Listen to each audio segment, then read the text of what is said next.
Well, it's good being back with the Christians here in Philadelphia. I hope you live up to your name. It's a good name. Now I'm surprised by everyone that's here. I just thought I was speaking to Lee this morning. I was under the impression that just he was going to be here. He was making a point about the optional nature of these gatherings, and you brethren understand that, obviously.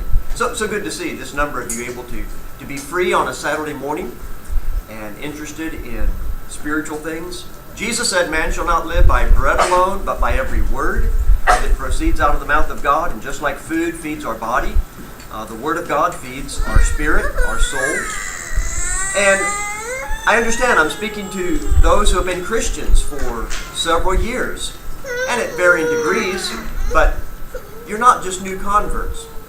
And I'd like to say that the better we understand even some basic concepts in the New Testament, the better we understand things, the more we appreciate them. The more we'll appreciate our salvation. We'll see what God had worked into it.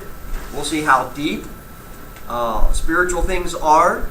And I'm not saying super deep at all. I'm just saying they're not superficial. The great God who brought about this great salvation, we should expect there should be things to think about and to see better and better all the time.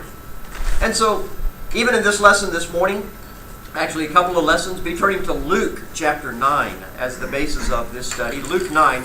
We're going to see these are basic, well-known stories, and yet I want us to look at them a little deeper and apply them personally. What we're asking us to do is to challenge ourselves as disciples of Christ. We are disciples gathered here this morning. But just like in Jesus' day, there were disciples of varying degrees or at varying levels. For example, on one occasion, there were a group of his disciples, and then it said, after he had some hard things to say, it said, many of his disciples, therefore, this is John 6, many of his disciples withdrew and were no longer following him. Well, what kind of a follower, doesn't follow? And yet they were called disciples. Many of his disciples withdrew. So, varying degrees of discipleship. And I hope that we'll learn from the 12 specifically, because as we've noted here, they are even the closest and the best followers of Jesus at that time and at their stage, the closest and best, and they still got it wrong. May we still have it wrong ourselves, either personally, individually, or as a group. I hope that you're open to the challenge that we might, to a degree, or to a shade here or there, and in which case we only want to. We want to grow, and we want to do things better. Luke 9. The setting, a background setting is he has sent out the 12 on what's sometimes called the limited commission, because it was only to the house of Israel at this time. And it was the gospel of, Jesus calls it, the gospel of the kingdom is what they were preaching. You see, you can't preach the good news of Jesus' death, burial, and resurrection. That hadn't happened yet. And they hadn't understood that as the basis of how we're actually saved from our sins. But they could understand the concept of the kingdom.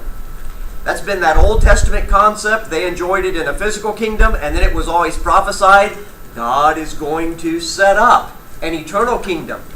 Or he'll call it, God is going to restore Israel's kingdom. Yeah, it was a restoration, but even greater than a physical one.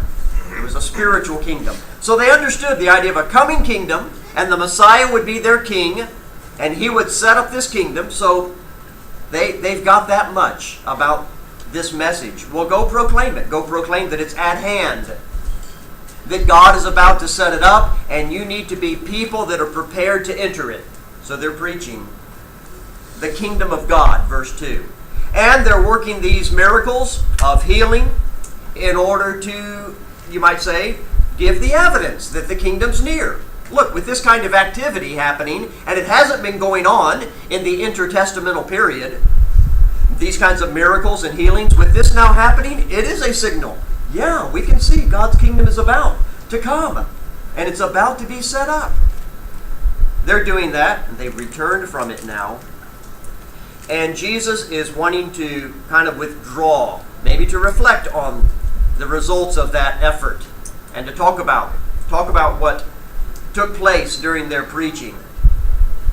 Based on Matthew's account, there's another reason why Jesus wants to withdraw and just be with his disciples. It's because he's just learned of, based on Matthew chapter 14's account, he has just learned of the death of John the Baptizer, the very noble forerunner of Jesus, the preparer of the way.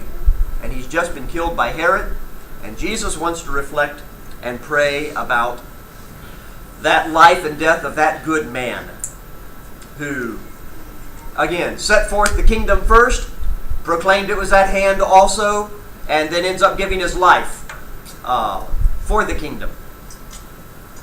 Or I'll say for the sake of, again, establishing it when he himself never enjoyed being in it. Jesus is withdrawing. So this is verse 10 of Luke 9.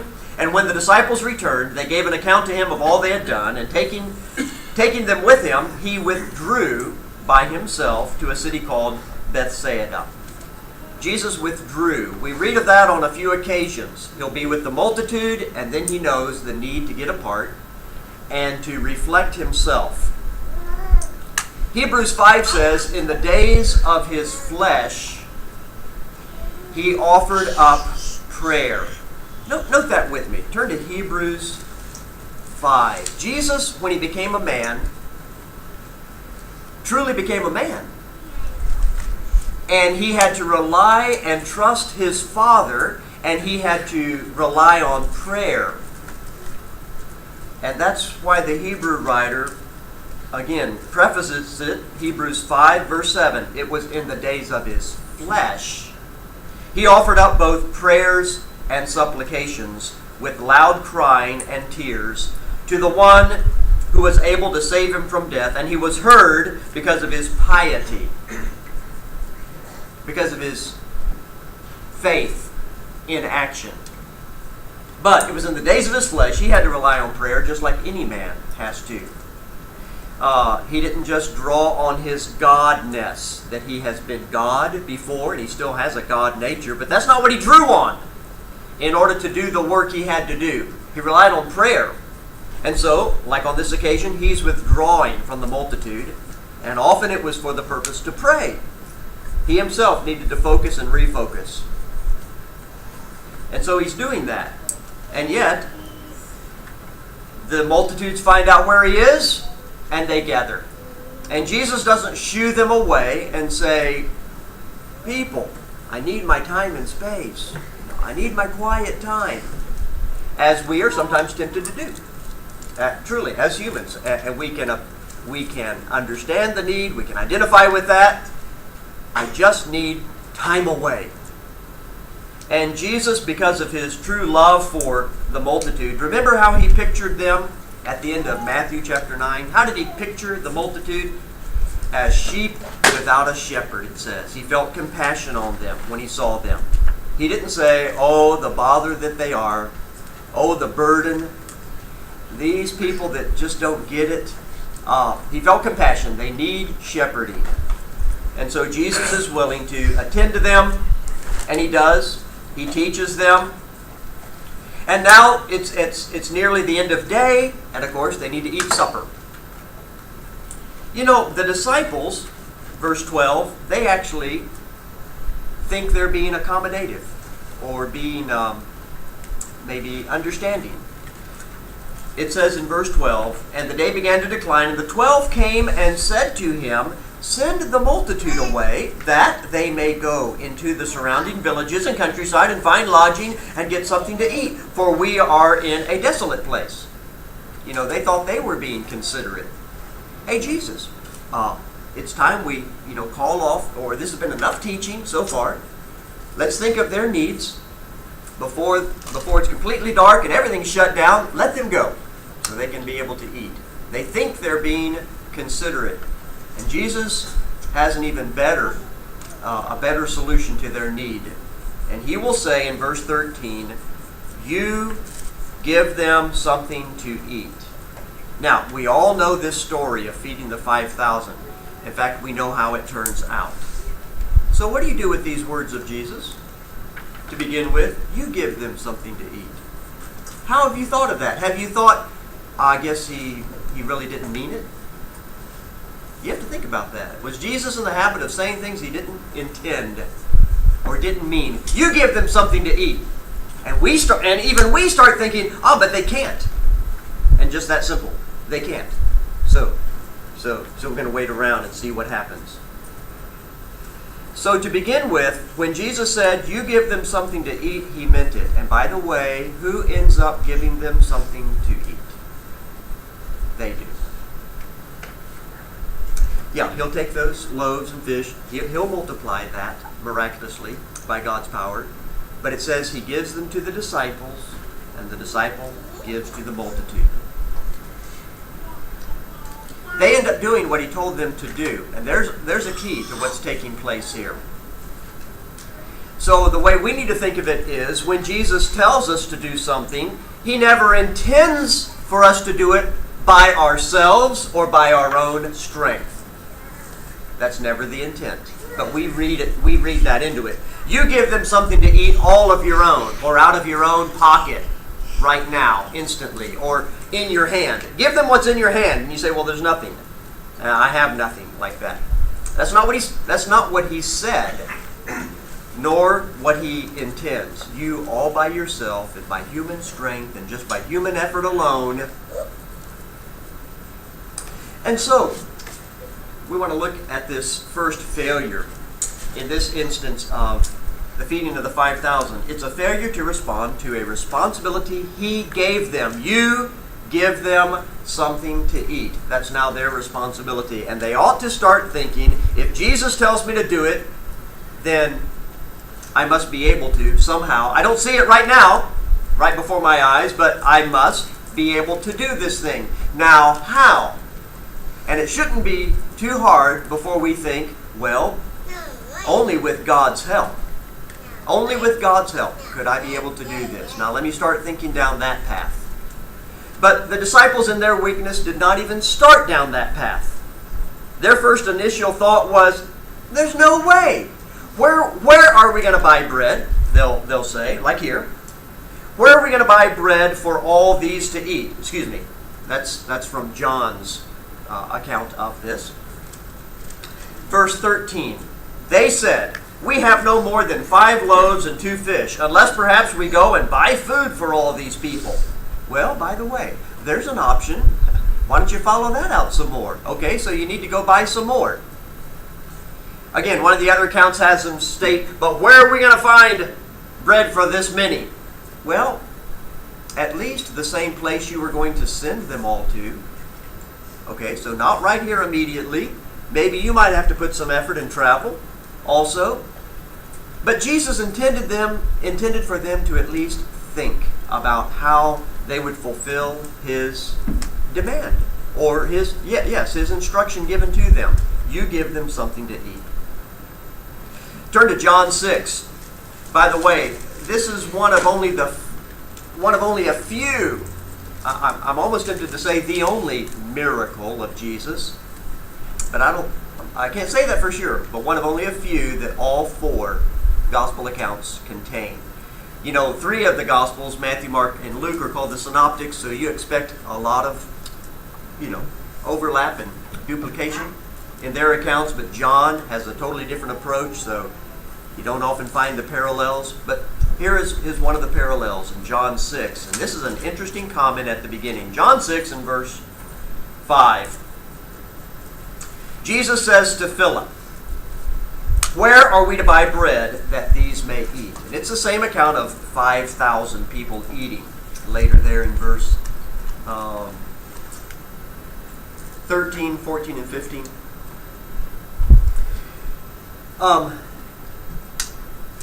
So it's like the disciples come, when you compile the accounts, they come and say, send the multitudes away that they may buy food to eat. Jesus says they don't need to. You give them something to eat. And they would say, from another account, where are we to buy bread? where are we to buy bread that these may eat? And here it is Jesus asking Philip, where are we to buy bread that these may eat? And this he was saying to test him. Now there's our clue to what's going on. Here's a test of the disciples when he says, you give them something to eat. And they would say, unless we go and buy some, okay, where are we to buy some, Philip? And the gears are to start turning. In fact, as he would say here, verse 7, 200 days' wages wouldn't be enough money. Well, that's a lot of money. So even if we were to buy it, we don't have that kind of money on us or with us all pooled. 200 denarii. Remember a denarii being their basic day's wage of a day worker. 200 days' wages is not enough money to buy food for these to have even a little, let alone what Jesus will end up doing. What's that? Satisfying them and even having leftovers. Okay, it's all a test. So which one of them, having followed Jesus and watched him before and having seen his power and his miracles, which one of them will the light go off and say, oh, with Jesus we can ask Jesus to help us in this matter, but not one of them will do that. Turn back to Luke 9 after noticing that John plainly tells us this is a test. He's meant to make them think. And put yourself in their own place. We are believers. They were believers in God and yet had failed to fully trust God. And to think of God first. And to think of God as the solution for what they need to do and for the help for what they need to accomplish. Jesus has the disciples tell this multitude to recline. Have them recline in groups of about 50 each. They did so and had them all recline. And he took the 5 loaves and the 2 fish, and looking up to heaven, he blessed them and broke them and kept giving them to the disciples to set before the multitude. And they all ate and were satisfied, and the broken pieces which they had left over were picked up, 12 baskets full. So, to impress upon their minds that this truly was a miracle, a sign, you actually have more bread left over than he had actually started with, which is just great. More than they started with. And that's the leftovers after they had all eaten and were satisfied. Truly a miracle. And oftentimes, especially in the book of John, those kinds of details are borne out.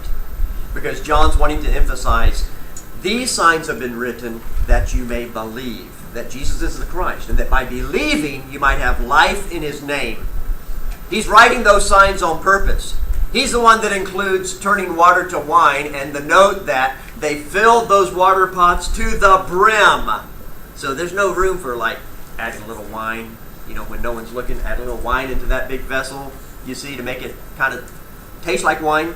Filled to the brim of just water. So he has those kinds of details to especially emphasize we've got a true miracle taking place here. In John 6 of this account, the people saw the sign, it said, they saw the sign and believed and were going to make Jesus king by force. Remember that response to it? Which also missed the point about who Jesus was and the nature of his kingdom and the nature of his kingship. And they're still thinking on a carnal level, wow, if this guy can feed 5,000 when we're out of bread, imagine what he could do, against our enemies. Imagine what he could do with our armies, how he could equip our armies. Imagine the kind of power he could use in battles, Let's make him our king, a physical king. And Jesus would have nothing of that, remember, and he simply withdrew. So look at what's going on here a little further. They failed this test of their faith, as John called it. This he said, testing them, and not one of them came up with the answer. Where are we to buy bread? And all Philip had to say is, Jesus, it's not a matter of where we'll buy some bread. Not a matter of where. It's not going to be about buying bread for them. Jesus is not about finding enough money, 200 denarii worth. Jesus, it's not going to be about, do we have enough money? Jesus, you can. You have the power in order to feed them, in order to do whatever is necessary to procure bread or make bread come out of the sky or change something. You changed water into wine. You could change this wood that's lying around here. These pieces of wood, you can change them into loaves. Why didn't one disciple suggest that solution? But no, they all say, no way, no way. What can we do? We can't do anything about this, and so they do nothing. Jesus even asked them, what do you have? What food do you have? And again, that's John's account. What do you have? And he says, go and see. And they start checking among the people, and they find the lad, right? One little lad. He's the one that has all of this. 5 loaves and 2 fish. And so they come back with that amount. And why didn't one disciple said, well, I guess we could start cutting this up, and we could at least see how far this goes. Not one of them even suggests starting with what they had. Remember when Moses had a problem resuming the leadership? Well, at the beginning, when God calls him, he's out in the wilderness shepherding sheep. He says, I'm going to send you to Pharaoh and declare, let my people go. And Moses says, who am I? And how can I do this thing? And remember, he says, and what if those leaders of the Israelites, what if they say, whose God told you to do this? And this is even the Jewish people questioning their own leader. And Moses saying, what if they say that? Remember God's response? He says, what is in your hand? Well, a shepherd's crook. What is in your hand? And it's like Moses, wasn't even thinking about anything of his own power or ability or anything that he himself had. And I find that interesting. God takes what is in Moses' hand and then with God's help and with God's power provides the answer. And that's how we need to start looking at things. What is in my hand? Instead of the disciples who say, there's just no way, no consideration to even start to try to do anything that we can or that we have. They didn't even start. And then the big failure was no one thought of Jesus' help and Jesus' power and the obvious need. Jesus, there's no way so you must be getting at the fact that if we were to ask your help, ask your involvement, that is the solution. Someone should have come up with that. They're not yet convinced of Jesus' power. They've seen it demonstrated before, more than once up to this occasion, but they're not getting it. And Jesus will say later, it's because they are slow of heart, and a hardened heart, slow to get it.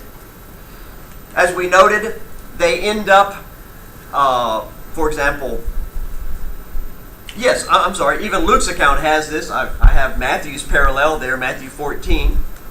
But even Luke will state, and he kept giving them to the disciples, those pieces he multiplied, he kept giving them to the disciples to set before the multitude. Matthew will emphasize, and the disciples gave them something to eat. They ended up doing exactly what he told them, but with Jesus' help, and that's what he expected all along. And that's the lesson we are to get from that likewise. But here's the amazing thing. On the same day he fed the 5,000, he did a miracle that same night. He sends the multitude away. Turn with me now to Matthew's account, Matthew 14. He sends the multitude away after having taught them and having fed them. And now it's nighttime. And what I like is that Jesus gets back to doing what he intended to do.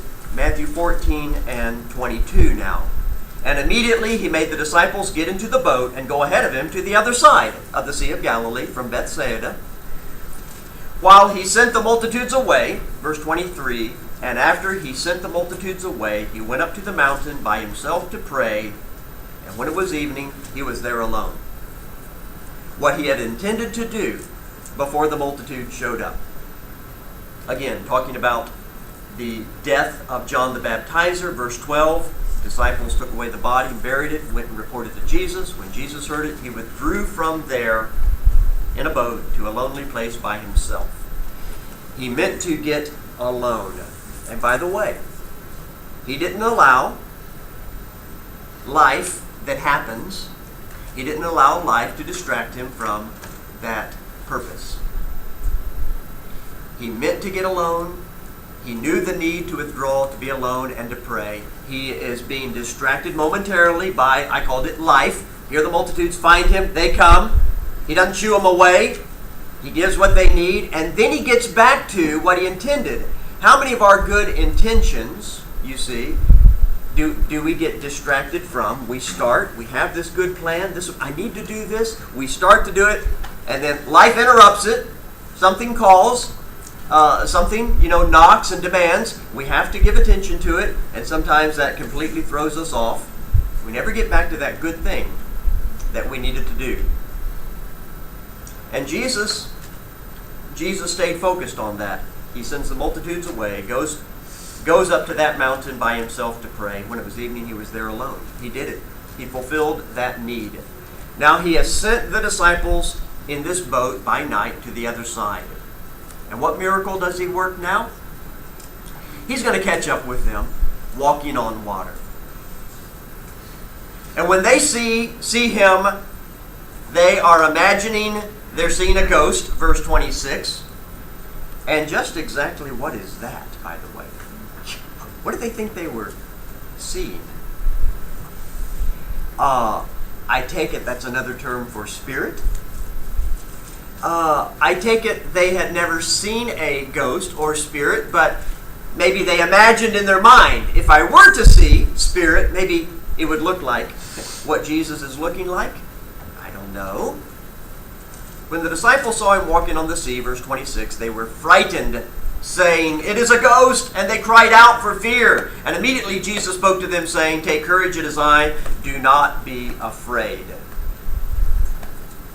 Now, we all would have reacted like that. Had we been one of those disciples in the boat and had seen this for the first time,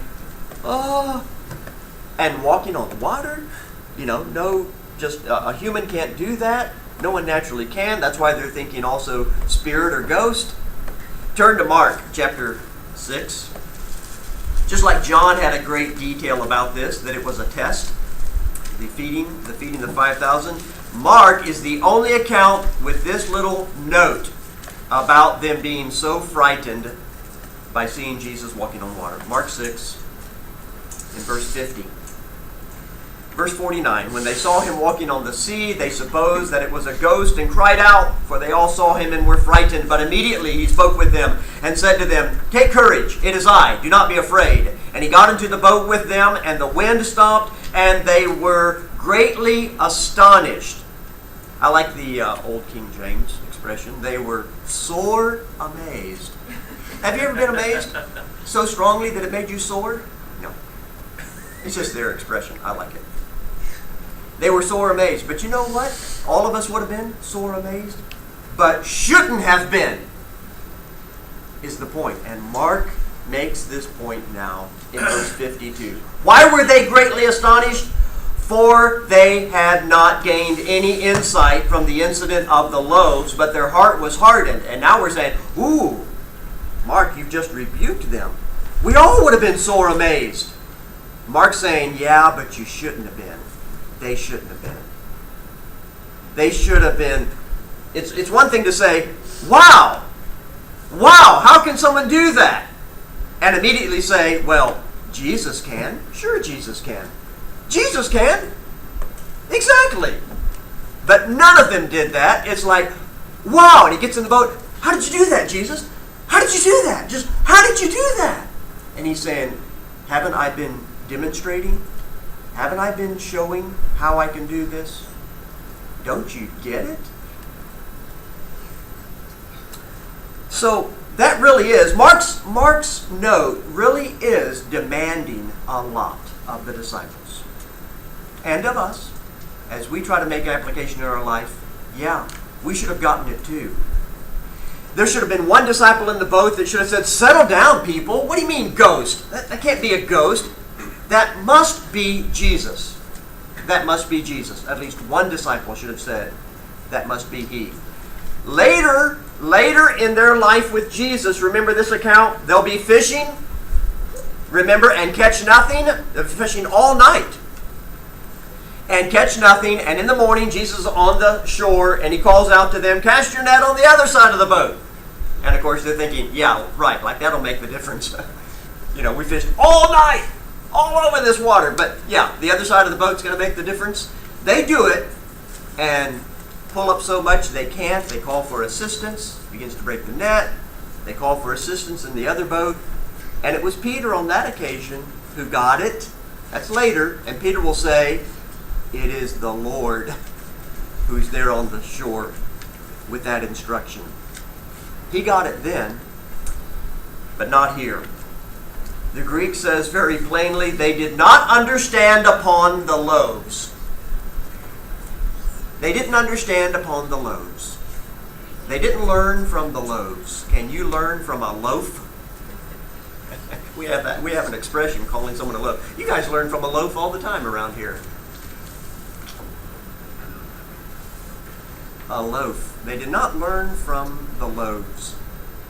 They weren't making application.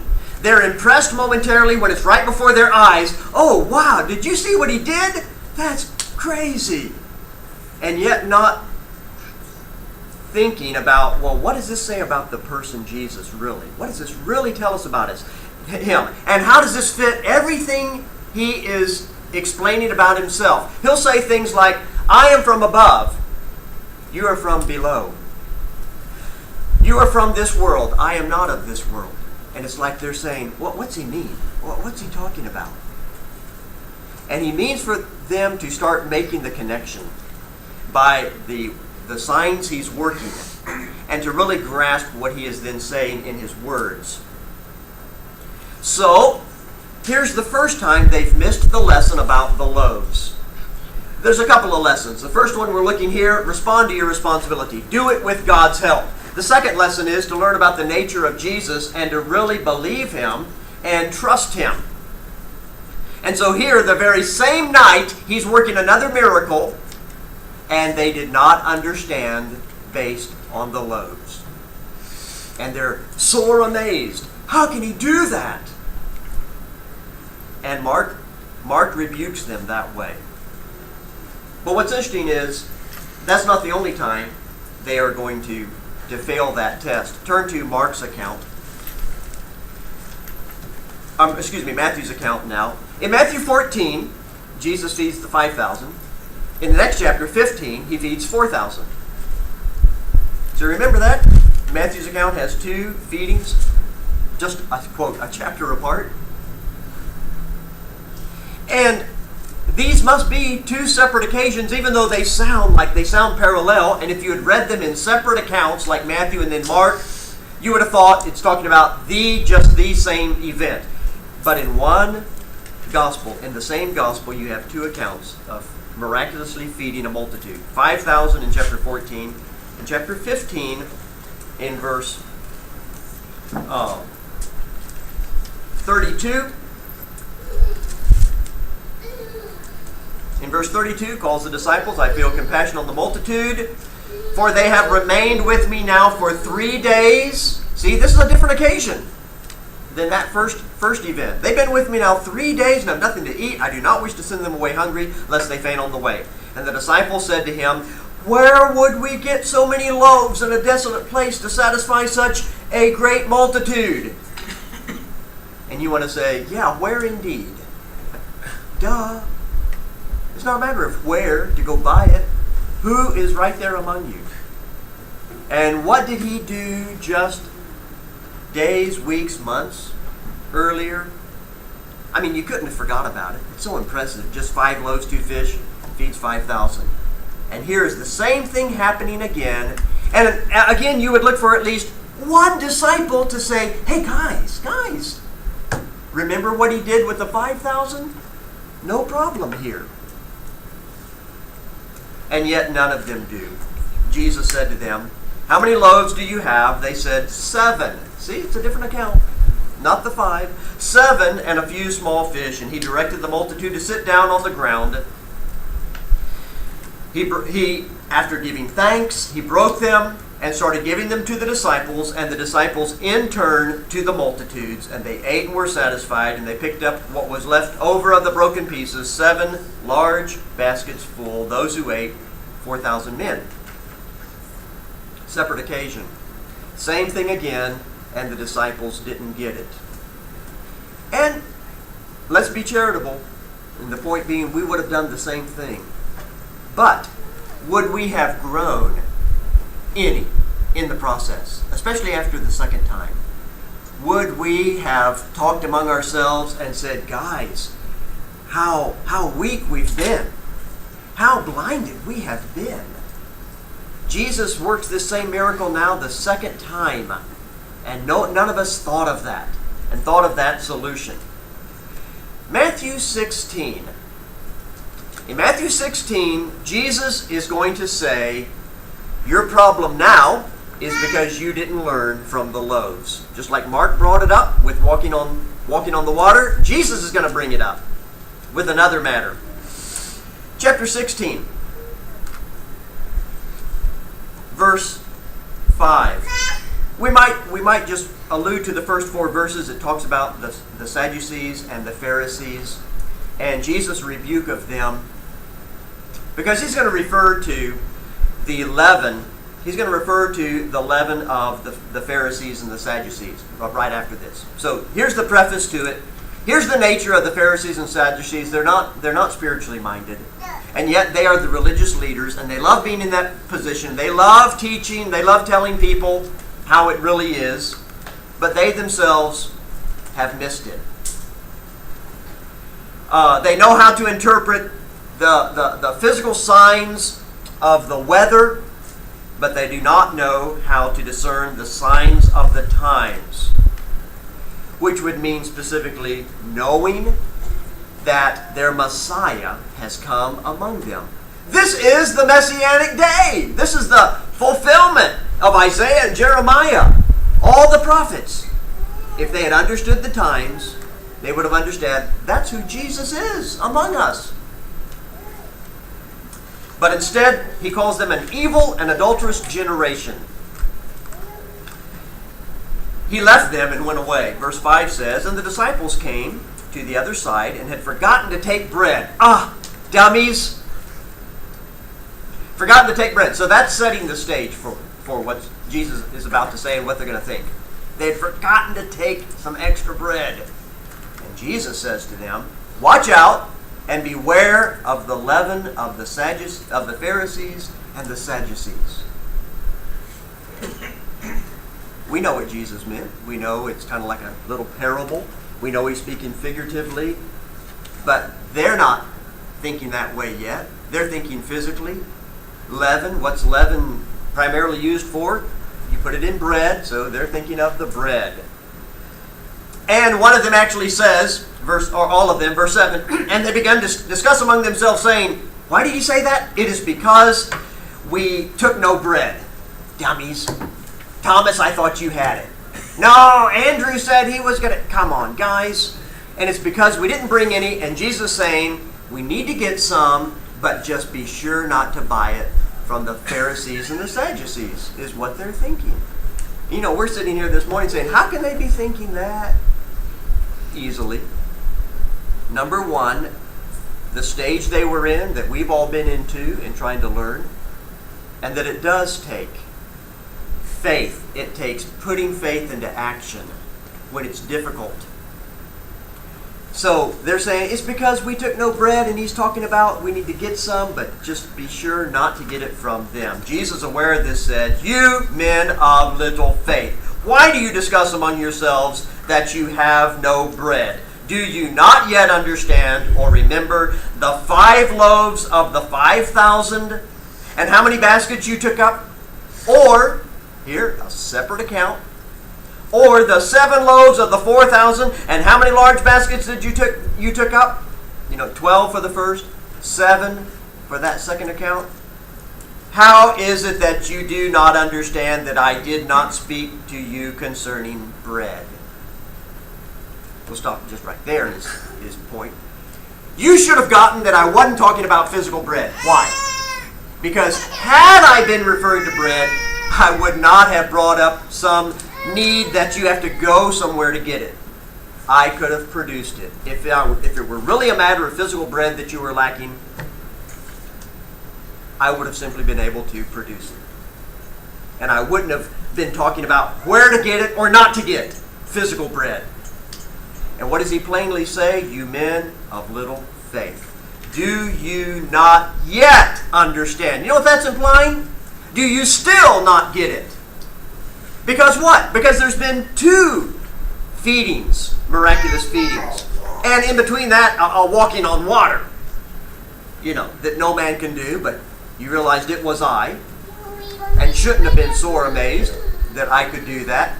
Look how many, there's been 3 lessons. Feeding the 5,000, walking on water, feeding the 4,000. And at least one of the disciples should have said, guys, he's obviously not talking about physical leaven. If he were, he could just make the bread we need. He must mean something else. What could that be? Leaven. Let's think. Leaven.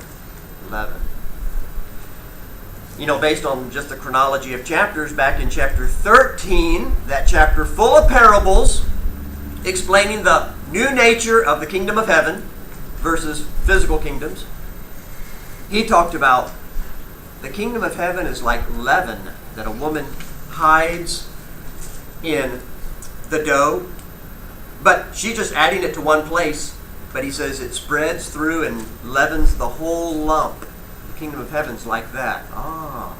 They had already been exposed to that kind of symbolic teaching and even figurative use of leaven. And that's what at least one disciple should have gotten. He means the spreading influence of the ways and the teachings of the Pharisees and Sadducees. And he's warning us to beware of them. But no, they were of little faith. And, as Mark said, a hardened heart. There's a stubbornness there to learn. A stubbornness to grow beyond just, a shallow way of thinking and I'm comfortable and satisfied with that. How things are right now, this is good enough. My service to God, my understanding, my grasp of things, I think I've got it. Hardened heart will keep you from thinking further and understanding better and applying what you need to apply. And here, you men of little faith, do you not yet, do you still not get it? Remembering the loaves, he says. And I like what Jesus did to them. In verse 11, he doesn't explain what he meant by leaven. All he did was repeat it. I like that. He didn't spoon feed them. He didn't say, I meant the spreading influence of their teaching. He said, but, verse 11, why didn't you know I didn't speak concerning physical bread? But beware of the leaven of the Pharisees and Sadducees. And then they go, verse 12. Then they understood that he did not say to beware of the leaven of bread, but of the teaching of the Pharisees and Sadducees. We're going to take a break after this thought here and after this first test that they failed. But I want you to think about this. We've come down hard on the disciples, but not to have fun, picking on and showing problems with, but to be just as hard on ourselves. And by the way, what became of these weak men of faith? Did they stay in their weakness of faith? Not at all. What do they become as you keep reading the story, right? Especially in the book of Acts. Okay? How would you put it, Ethan? Pillars of the church. Yeah, exactly. And willing to suffer for the faith and the gospel and to give their lives. Yes. They're thrown in prison. They're threatened to speak no more in the name of Jesus. And it says they go right out. After being released, they go right back to the temple the next morning, speaking in the name of Jesus. They're brought back in, you see, and beaten again. They go to their own, they huddle up, and they pray for boldness. They don't pray for God, wipe out our enemies. God, just make it easy. No, give us boldness. And they became bolder. And I find an interesting statement. Look at Acts chapter 8 with me. The stoning of Stephen in Acts 7 was an impetus that began a great outbreak of persecution.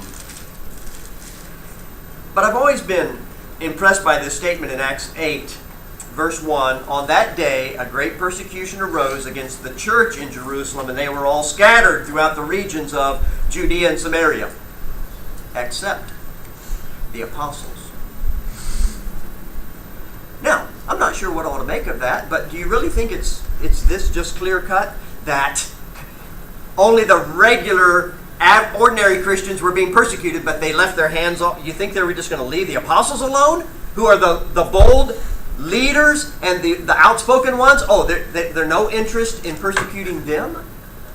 That can't be the case. And yet they stay. They stay in Jerusalem. There has to be boldness there and strength of faith to do that. And I'm not saying it was wrong to scatter. I'm not saying that. That's just wise. That's just practical. If you can go somewhere else, and what they do, they actually take the word with them. Verse 4, those who have been scattered, they didn't go about hiding and being quiet and denying the faith. They went about preaching the word. No fault in doing that. But the apostles remained in that center of persecution. My point is to say, yeah, we're picking on them in this lesson, only so we'll be just as hard on ourselves and grow to where they become also. So just briefly, they failed that same test and then that third time. They didn't understand upon the loaves, and we're trying to learn based on their lesson also. Okay, thank you, brethren. We'll take a break for a moment.